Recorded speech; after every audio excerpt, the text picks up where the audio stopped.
Regardless of who you spoke to today, it was that unique and irrepressible character of E.J. that they all talked about. He inflicted that character on everyone he touched, on football.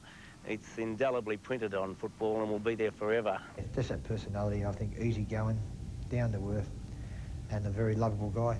I think we all loved him. Norm Beeman, 10 News. The news of E.J.'s death brought tears to many in the western suburbs. They had watched him develop from a tough teenager into a modern-day football icon. Thousands rang or went to the Western Oval, many total strangers simply wanting to express their grief. And the sad news proved too much for that other famous FOOTSCRAY son, as Alan Russell reports. The son of FOOTSCRAY paying tribute to Mr Football, Doug Hawkins, with a wreath in the centre of Western Oval, where both he and Ted Whitten held court for many years. Earlier, a tearful Hawkins was reunited with former teammates, none too sure how to deal with the death of a friend. Yeah, Teddy's the greatest, you know, he's Mr Football, and that always remained the same, and I'm sure all the people in the western suburbs will be feeling the same way I am at the moment, so yeah, it's pretty hard, pretty tough. He's never going to die, and he's always going to be alive and well in football circles, and especially around in the western suburbs of Melbourne. There was a constant procession of friends and fans to the Western Oval. Many left flowers outside the club or just came to pass a few moments of respect. Among them, the third cousin, E.J., barely knew. Were you surprised to see that there has been this sort of response, the club inundated with calls? No, not in the least. Not in the least. Teddy is the western suburbs. He's part of everyone's extended family. It's expected. All over the Western Oval, images and reminders of the legend. The club's only premiership flag, a Whitten-era flag, at half-mast. The cheer squad hastily redoing its weekend banner.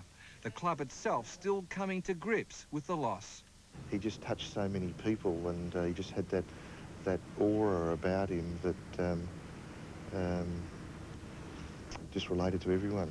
Elsewhere in the western suburbs, acknowledgement of a great man. It seems no one was untouched. I was playing a CD with football songs on it, with the Victorian football song on it, and I just couldn't, I wasn't crying profusely, but the tears were just there.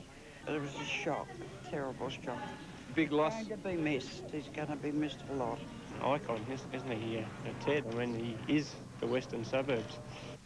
The football club is keen to provide its own special tribute to E.J. There's already talk of possibly approaching his family to hold the funeral service here.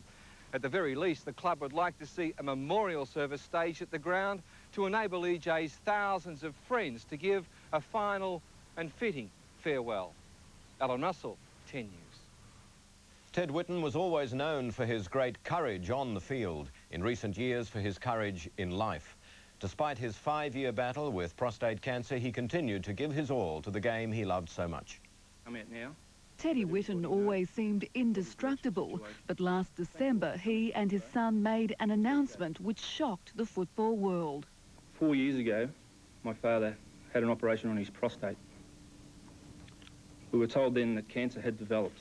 Suffering a speech problem, his son Ted Jr. spoke on his father's behalf, reassuring all that his determined father was ready as ever to tackle whatever came before him. As you say, he'll be fighting all the way. Don't worry about that. As you know, football's been his life, his love, and he'll be at every game he can be at. Although his public appearances became less frequent, Whitten still remained involved with the sport he so loved, and his fans were appreciative. Even when awarded a place in the Sporting Hall of Fame in March, he remained philosophical. It's nice to be important. It's more important to be nice, and I thank you all.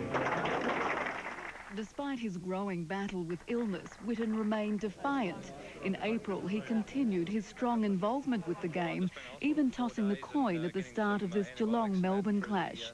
But it was only a month later he suffered a stroke. Then in June, a second stroke which left him almost blind. But that still wasn't enough to keep him from the game. Well, he's got the radio going full time at the moment.